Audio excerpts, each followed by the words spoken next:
बिस्मिल्लाहिर्रहमानिर्रहीम। आज थोड़ा सा डिस्कशन करते हैं पॉइंट्स अरिथमेटिक के ऊपर। और डोंट फॉरगेट दैट के पॉइंटर आपके पास एक ऐसी डेटा टाइप है जो कि मेमोरी एड्रेसेस को स्टोर करने की कैपेसिटी रखती है। इसके अंदर जो अरिथमेटिक ऑपरेशंस हैं अगर वो अवेलेबल हैं तो वो कौन कौन से हैं और वो किस तरीके से यूज़ हो सकते हैं। So let's start with a simple variable. Let's go for integer is equal to 10 and then I make a pointer integer pointer ptr is equal to address of a। so इसको थोड़ी सी memory में बनाने की कोशिश करते हैं। मेरे पास memory के अंदर जब मैं एक वेरिएबल बनाऊंगा इंटीजर a, तो आपको पता है कि 4 बाइट्स रिजर्व होंगे और वो जो 4 बाइट्स होंगे मैं उन 4 बाइट्स को कोई एक मेमोरी एड्रेस पिक कर लेता हूँ। Let's go for a memory address कि मेरे पास जो a बना है वो बना है 501 पे।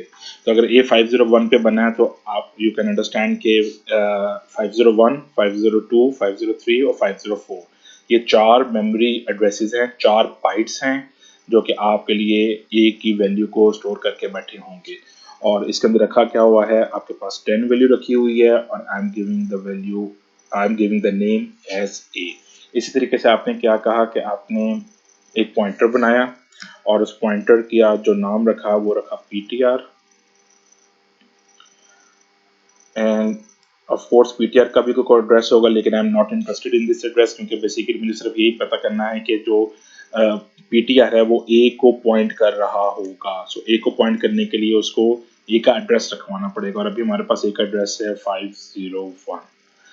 और जब भी मैं इसको रीड या राइट करूंगा, डी रेफरेंस करने की कोशिश करूंगा तो कंपाइलर जो है वो 4 बाइट्स को रीड करेगा क्योंकि हमें पता है कि हमने एक इंटीजर टाइप के वेरिएबल का एड्रेस को एक इंटीजर टाइप के पॉइंटर के अंदर स्टोर करने की कोशिश की है। इससे थोड़ा सा आगे चलने की कोशिश करते हैं। अब अगर मैं यहाँ पे आके कोड में लिखता हूँ कि मुझे ptr को प्लस प्लस करना है, इसका मतलब है ptr के अंदर मैंने एक ऐड करना है। ये ptr एक सिंपल इंटीजर नहीं है, ये बेसिकली एक मेमोरी एड्रेस है। अगर मैं इसके अंदर एक ऐड करने की कोशिश करूंगा तो ये ptr का मतलब एक ऐड करने के बाद ये नहीं बनेगा कि ये 502 को पॉइंट करना शुरू कर देगा, क्योंकि अगर आप टेक्निकली स्पीकिंग अगर आप ये चीज देखें कि अगर 501 में मैं एक ऐड करूंगा तो 502 बनेगा। 502 को जब मैं जाकर रीड करूंगा तो वो 502, 503, 504 और 505 वो जो आखिरी बाइट पड़ेगा वो a का नहीं होगा। इसका मतलब है हम a को प्रॉपरली रीड नहीं कर सकेंगे। जब भी आप ptr के अंदर प्लस प्लस या माइनस माइनस सिर्फ यही दो operation by the way available होते हैं। आप इसके अंदर मल्टीप्लिकेशन नहीं कर सकते, आप इसके अंदर डिवीजन नहीं कर सकते, आप किसी कांस्टेंट से इसको मल्टीप्लाई नहीं कर सकते। आपके पास सिर्फ प्लस प्लस और माइनस माइनस। प्लस प्लस के केस में भी और माइनस माइनस के केस में भी जो आपके अरिथमेटिक है पॉइंटर के ऊपर वो डिफरेंट हो जाएगी। और रीजन मैं आपको बता चुका हूँ, let me repeat it one more time, कि अगर मैं पॉइंटर की करंट वैल्यू के अंदर मैं एक ऐड करता हूँ तो वो बेसिकली जो इसको पॉइंट कर रहा होगा मैं उसको प्रॉपरली सही तरीके से रीड नहीं करवा सकूंगा। पॉइंटर के अंदर जब एडिशन होती है, जब आप लिखते हैं कि ptr को प्लस प्लस कर दो या ptr is equal to ptr plus 1, तो वो करेगा क्या कि जो प्लस 1 है ये प्लस 1 बेसिकली मल्टीप्लाई होगा आपके पास जिस डाटा टाइप का पॉइंटर है। इसका पर्पस ये है कि ये होगा ptr की plus value plus 1 multiply by 4। और ये 4 से क्यों मल्टीप्लाई हो रहा है, क्योंकि ये जो मेरे पास ptr है इसकी डाटा टाइप जो है वो इंटीजर टाइप की है और इंटीजर जो है वो बेसिकली 4 बाइट्स लेता है। इन अदर वर्ड्स जब भी आप पॉइंटर में प्लस करेंगे, प्लस 1 करेंगे, तो वो प्लस 1 नहीं करेगा, वो बेसिकली 4 बाइट्स प्लस करेगा। 4 बाइट्स का मतलब है वो करंट लोकेशन से उठेगा और नेक्स्ट लोकेशन पे चला जाएगा, नेक्स्ट इंटीजर पे चला जाएगा, क्योंकि एक इंटीजर से दूसरे इंटीजर पे जाते वक्त आपको 4 बाइट्स की जंप करवानी चाहिए। इसी तरीके से अगर आप पॉइंटर में माइनस माइनस करवाते हैं तो वो सिर्फ 4 बाइट्स को माइनस करेगा, वो सिर्फ एक बाइट को माइनस नहीं करेगा। इंटीजर से प्लस 1, इंटीजर पॉइंटर में प्लस 1 करने का मतलब है कि नेक्स्ट इंटीजर में चले जाओ। इंटीजर से इंटीजर एड्रेस से माइनस 1 करने का मतलब है कि एक पुराने वाले प्रीवियस वाले इंटीजर के ऊपर चले जाओ। आपने ये काम इनडायरेक्टली बहुत दफा किया है। हमने एक सेल से उठे हैं, एक इंटीजर से दूसरे इंटीजर में चले जाते हैं, दूसरे इंटीजर से तीसरे इंटीजर में चले जाते हैं और ये काम आपने अरेज में किए हैं। अरेज के अंदर क्या हो रहा होता है कि आपके पास सबसे पहला इंटीजर होता है, आप उसके अंदर जब आई के साथ लूप को चलाते हैं तो जिस तरह आई इंक्रीमेंट होता है तो आप उसके बाद दूसरे इंटीजर पे चले जाते हैं, फिर तीसरे इंटीजर पे चले जाते हैं, तो क्या फिर चौथे इंटीजर पे चले जाते हैं, सो ऑन सो फोर्थ। तो क्या पॉइंटर और रे के अंदर कोई रिलेशनशिप है? सो इस रिलेशनशिप को अगर आप समझ जाएंगे तो यू विल अंडरस्टैंड कि अरेज जो हैं वो अरेज नहीं होती, वो भी पॉइंटर्स ही होते हैं। And that is the most important concept of the pointer, जो कि आपको बड़ा इजीली समझाने की कोशिश करते हैं। सो एक सिंपल सी पहले अरे बनाते हैं और उस अरे के अंदर थोड़ी सी वर्किंग करने की कोशिश करते हैं। Let me clear that code. So मेरे पास एक अरे है, लेट्स मेक अ अरे इंटीजर ARR, और वो टोटल जो है वो लेट्स से 6 एलिमेंट्स की है, और उसकी जो वैल्यूज पड़ी हुई हैं वो पड़ी हुई हैं 10, 20, 30, 40, 50 एंड 60।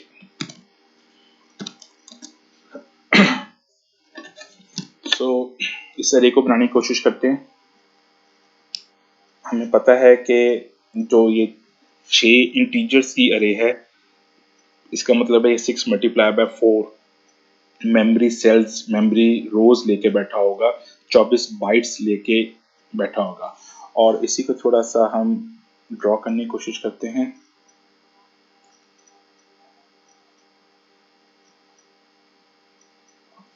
सो फर्स्ट सेल में आपके पास 10 है, दूसरे में 20 है, फिर 30, फिर 40 and then 50 and 60. So this cell is basically nothing but ARR of 0. Next one would be 1, then 2, then 3, 4 and 5. So मैं इमेजिन कर रहा हूँ कि जो हमारी अरे है वो बेसिकली स्टार्ट हुई है 501 से। तो जो पहला बाइट आपके पास है उसका एड्रेस जो है 501 है। जो अरे का पहला सेल है विच इज, या पहला इंटीजर है विच इज ARR ऑफ 0, वो जो होगा वो बेसिकली 4 बाइट्स लेगा। तो 501, 502, 503, 504, 504 तक आपके पास 10 स्टोर होगा, और फिर 505 के में आपके पास नेक्स्ट इंटीजर शुरू हो जाएगा, फिर 505, 6, 7 और 8 इसके ऊपर 20 स्टोर होगा, और फिर 509 पे जाके आपके पास नेक्स्ट इंटीजर स्टोर होगा 509, एंड देन 10, 11, 12 के ऊपर 30 स्टोर होगा, और 513 से फिर आपके पास 40 शुरू हो जाएगा, और सो ऑन सो फोर्थ। इस तरीके से 513, 514, 515, 516, 516 तक 40 होगा, और 517 पे जाके आपके पास 50 स्टार्ट होगा। इसी तरीके से 515, 6, 7, 8 तक 50 होगा, और 519 पे जाके आपके पास 60 जो होगा वो स्टोर होगा।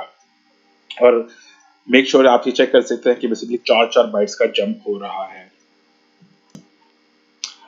यहाँ पे थोड़ी सी गड़बड़ लग रही है। 513 के बाद आपके पास 4 बाइट्स की जंप होनी चाहिए।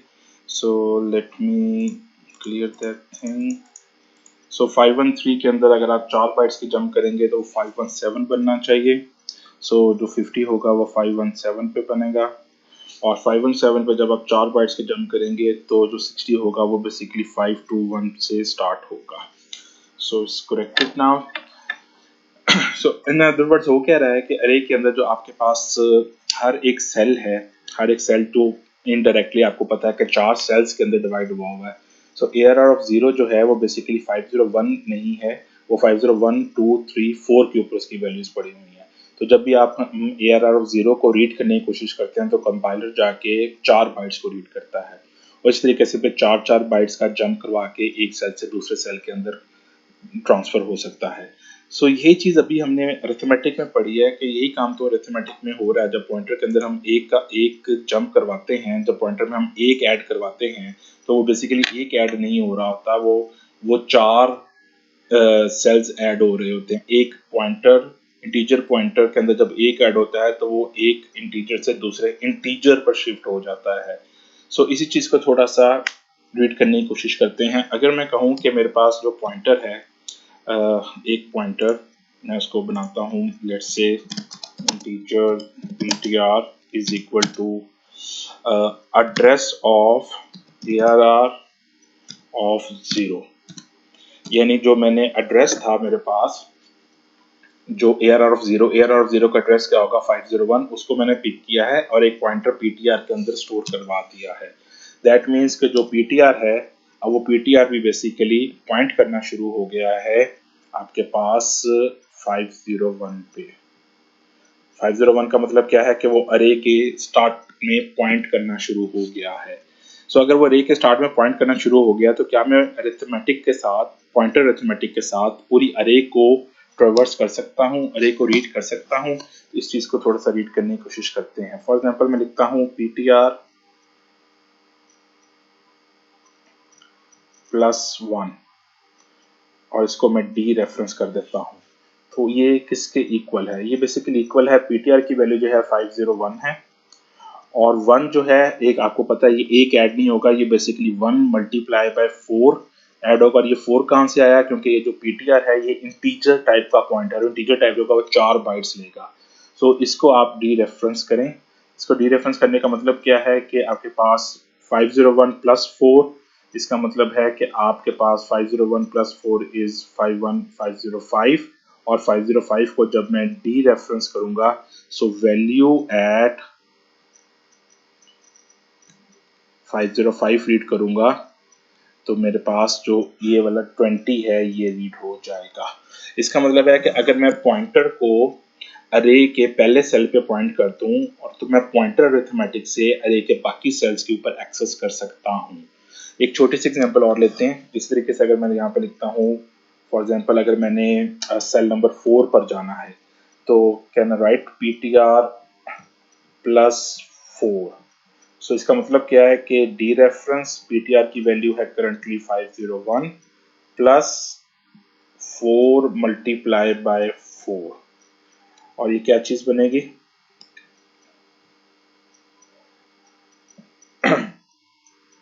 डी रेफरेंस 501 प्लस 16 और 501 प्लस 16 का मतलब है डी रेफरेंस 517। सो 517 को जब आप डी रेफरेंस करेंगे तो यू कैन सी कि आप इस 50 को रीड करके ले आएंगे।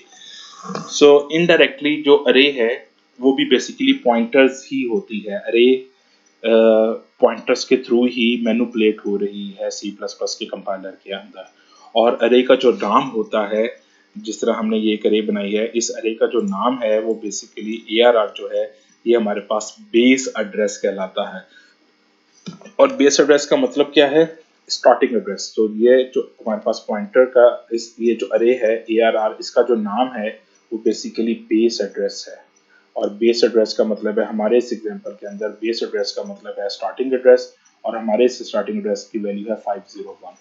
सो हम इस अरे के एड्रेस को किसी पॉइंटर में स्टोर करवा सकते हैं और उस पॉइंटर के थ्रू इसको मैनिपुलेट कर सकते हैं।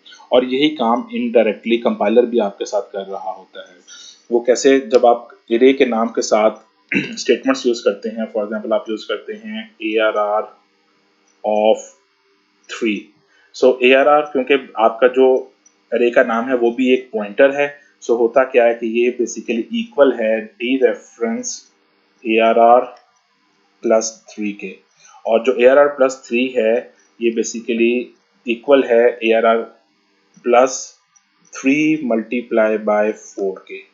एंड वाई 4 क्योंकि जो ARR है ये इंटीजर टाइप का है और ARR की करंट वैल्यू हमारे पास 501 है, तो डी रेफरेंस क्या बनेगा? डी रेफरेंस 501 प्लस 12 और 501 प्लस 12 का मतलब है dereference 513। So value at 513 आप ये चेक कर सकते हैं। वैल्यू एट 513 इज बेसिकली हमारे पास 40। और इसी तरीके से आप लूप के थ्रू हमने किया भी ये था कि हमने ARR को एक्सेस किया था ब्रैकेट में 3 इंडेक्स के साथ। सो ये जो लाइन हमने लिखी है ARR इज इक्वल टू 3, ये बेसिकली सेम है ARR of 3. This is actually equal to D reference ARR plus 3.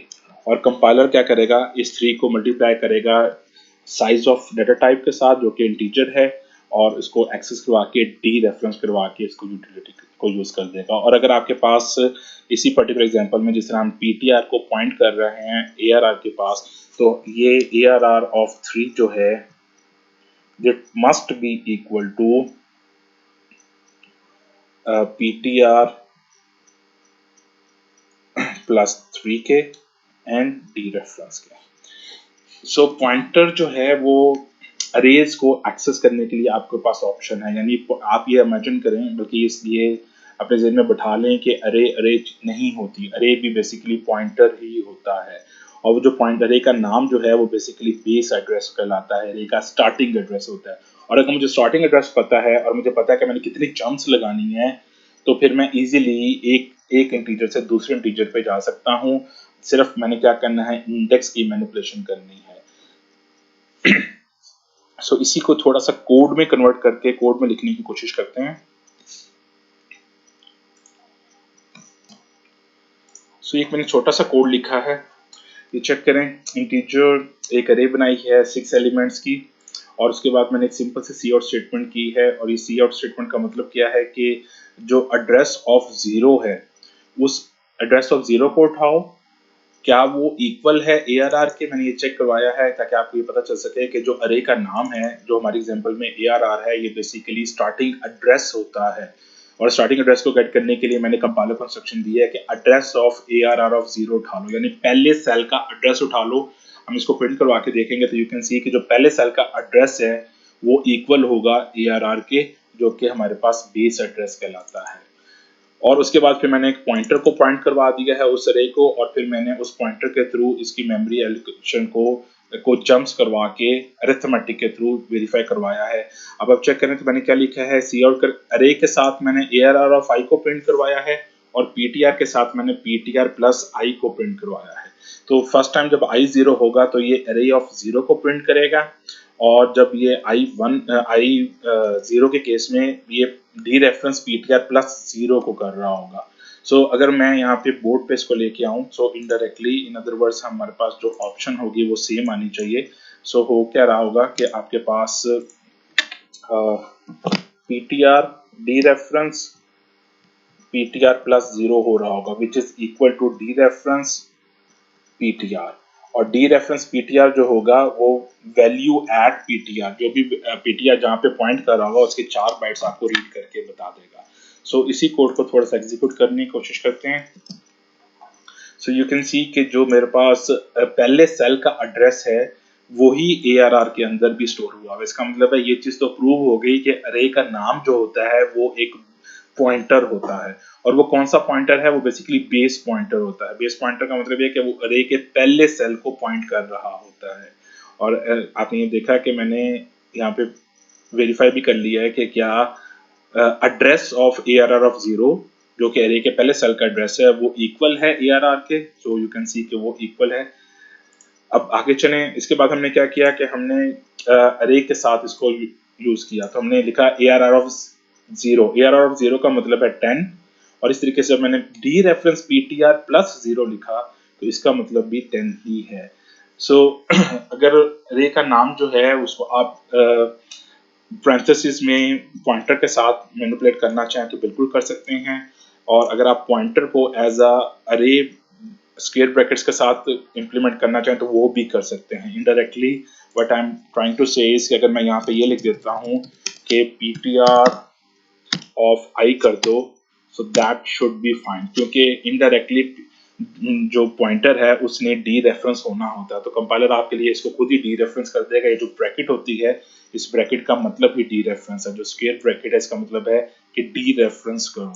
और इसको भी थोड़ा सा चला के देख लेते हैं तो यू कैन सी कि आपके पास दोनों की ऑप्शन जो होगी वो सेम होगी। So let's try. So you can see कि 10 10 20 20 और 30 40 50 60 प्रिंट हो रहा है। इसी तरीके से अगर ARR जो है पॉइंटर है, तो पॉइंटर है तो क्या मैं इसको डी रेफरेंस कर सकता हूँ? Let's go for dereference ARR plus I. So what will you see के आपके पास जो ऑप्शन है क्या वो इस तरीके से सही चलेगा? अब हमने स्क्वायर ब्रैकेट्स को यूज नहीं किया, हमने अरे के सिंटेक्स को यूज नहीं किया, हमने बेसिकली पॉइंटर के सिंटेक्स को यूज किया है। तो अगर आप इसको चलाएं तो you can see the output कि आपके पास आउटपुट पे कोई फर्क नहीं पड़ा, सेम ही तरीके से यूज हो रहा है। सो इनडायरेक्टली अपने जेहन में ये चीज थोड़ी सी निकाल दें कि अरे नाम की कोई चीज है। अरे नाम की कोई चीज नहीं है, अरे बेसिकली एक पॉइंटर ही होता है और उस पॉइंटर की अरिथमेटिक से आप उसको मैनिपुलेट कर सकते हैं। और वो पॉइंटर के अरिथमेटिक का मतलब ये है कि वो कितने जंप्स करेगा, उसकी जंप्स डिपेंडेंट होती हैं इस चीज के ऊपर कि वो किस डेटा टाइप का पॉइंटर है। सो अगर वो इंटीजर टाइप का पॉइंटर है तो वो चार चार बाइट्स को जंप करेगा। अगर आप एक एक ऐड कर रहे होंगे, अगर आप दो ऐड कर देंगे, लेट्स जब मैं लिख दूंगा ARR ऑफ 2 का मतलब है कि ARR प्लस 2 मल्टीप्लाई बाय 4 और इसको डी रेफरेंस कर दो। सो अरे का नाम जो है वो बेसिकली पॉइंटर होता है, make sure to understand that. और वो जो पॉइंटर है वो बेसिकली पहले सेल को पॉइंट कर रहा होता है। और ये जो अरे का नाम है बेसिकली कांस्टेंट पॉइंटर होता है। कांस्टेंट पॉइंटर का मतलब है कि हम इसको अपनी पहले बेस एड्रेस से उठा के कहीं और शिफ्ट नहीं कर सकते। We can not go and do ARR plus plus, it is not possible, क्योंकि ARR प्लस प्लस का मतलब है कि अरे का नाम को आप प्लस प्लस करना चाहिए, कि बेस एड्रेस को प्लस प्लस करना चाह रहे हैं। इट इज नॉट पॉसिबल क्योंकि अरे का नाम जो होता है वो एक कांस्टेंट पॉइंटर होता है। कांस्टेंट के अंदर आप किसी भी चीज की अरिथमेटिक ऑपरेशन परफॉर्म नहीं कर सकेंगे, आप प्लस नहीं कर सकेंगे, माइनस नहीं कर सकेंगे। इस तरीके से थोड़ा सा और एक चीज को डिस्कस करते हैं। पॉइंटर के अंदर जो अरिथमेटिक ऑपरेशंस हैं वो किस तरीके से यूज हो सकते हैं। एक सिंपल सा कोड है, उसको जरा बोर्ड पे लेके आते हैं।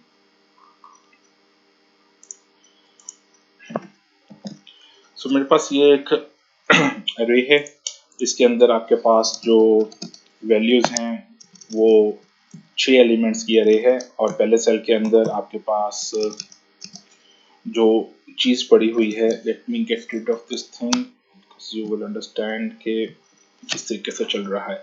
सो हमारे पास जो अरे है वो बेसिकली 6 एलिमेंट्स की अरे है और इसका नाम ए है और उस अरे को हमने पॉइंटर्स के साथ मैनिपुलेट करने की कोशिश की है। सो पहले इस अरे को बनाते हैं, फिर इस अरे को एक्सेस करने की कोशिश करते हैं।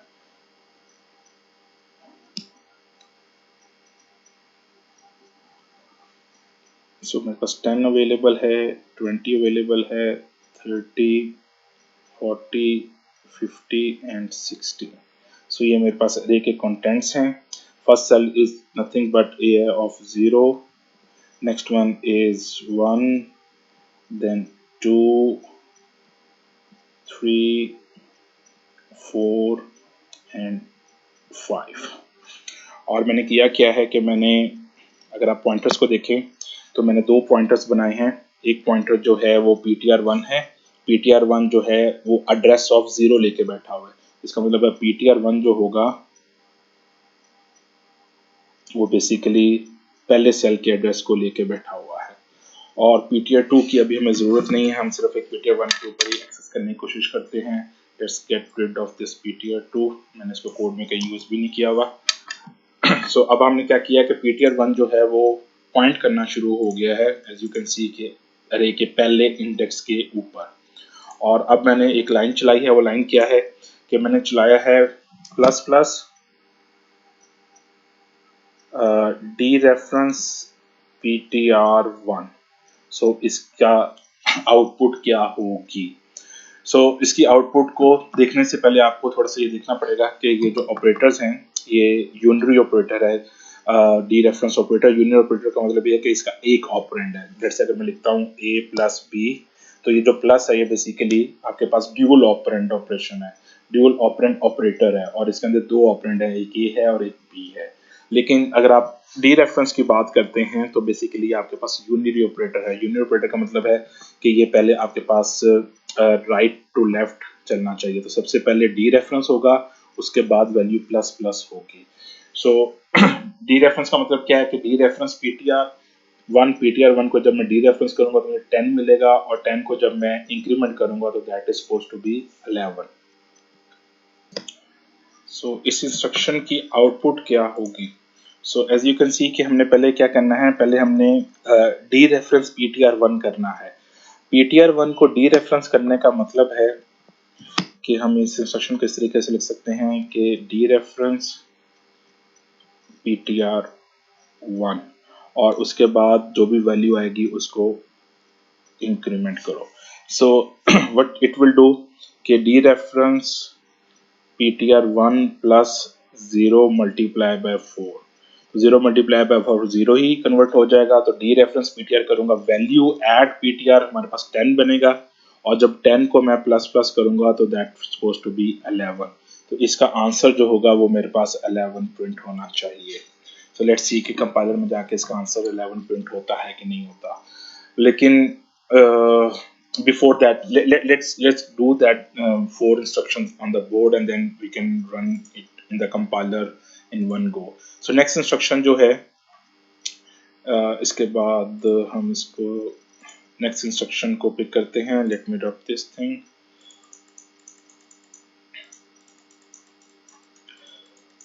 So अब next instruction जो है वो है मेरे पास प्लस प्लस PTR1। तो प्लस प्लस PTR1 का मतलब क्या है, डी रेफरेंस और उसके बाद प्लस प्लस PTR1।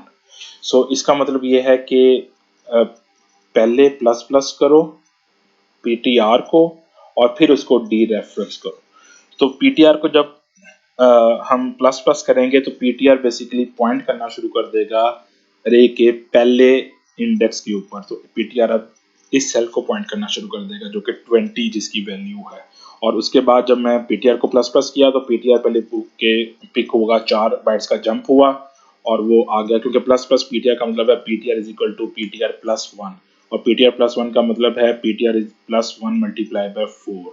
सो अगर हम यहाँ पे इसको लिखना भी चाहें तो that particular thing is this one is equal to PTR plus 1 और PTR प्लस 1 को जब पॉइंटर में प्लस 1 करेंगे तो बेसिकली ये प्लस 1 नहीं हो रहा होगा, ये प्लस 1 मल्टीप्लाई बाय 4 को लेके चल रहा होगा।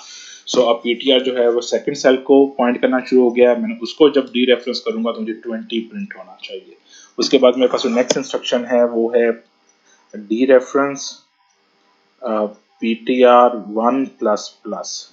तो जब PTR1 प्लस प्लस है, डी रेफरेंस करूंगा तो डी रेफरेंस की प्रायोरिटी जो है वो ज्यादा है। पहले डी रेफरेंस होगा उसके बाद PTR प्लस प्लस होगा। तो जब मैं डी रेफरेंस करूंगा तो PTR 20 को प्रिंट कर रहा है तो ये 20 प्रिंट करवा देगा। हमारे पास जो PTR1 है वो 20 को प्रिंट करवाएगा और 20 को प्रिंट करवाने के बाद PTR1 प्लस प्लस होके हमारे पास 30 के सेल को पॉइंट करना शुरू कर देगा। सो ये सिंपल सिंपल इंस्ट्रक्शंस हैं। प्लस प्लस माइनस माइनस दो ही ऑपरेशंस आपके पास अवेलेबल होंगे पॉइंटर्स के अंदर। इसको जरा कोड को जरा एक दफा एग्जीक्यूट करके देख लेते हैं। सो कोड भी ये सेम है जिसको हमने बोर्ड पे एग्जीक्यूशन किया है। सो हमारे पास पहले PTR जो होगा वो पहले सेल को पॉइंट कर रहा है।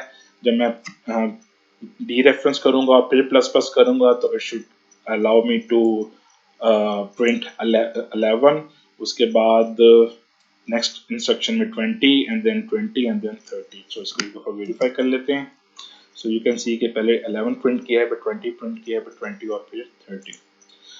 सो इन नटशल यू शुड अंडरस्टैंड कि पॉइंटर अरिथमेटिक जो है वो सिंपल अरिथमेटिक्स नहीं है।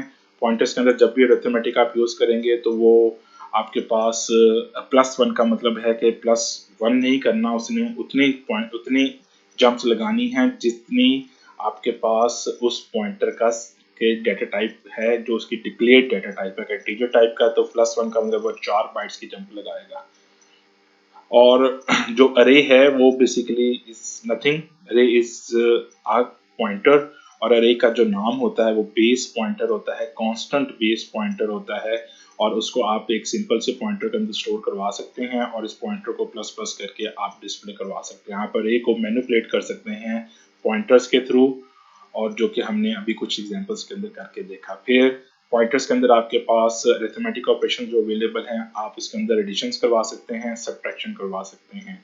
सो मल्टीप्लिकेशन और डिवीजन की ऑप्शन आपके पास अवेलेबल नहीं है।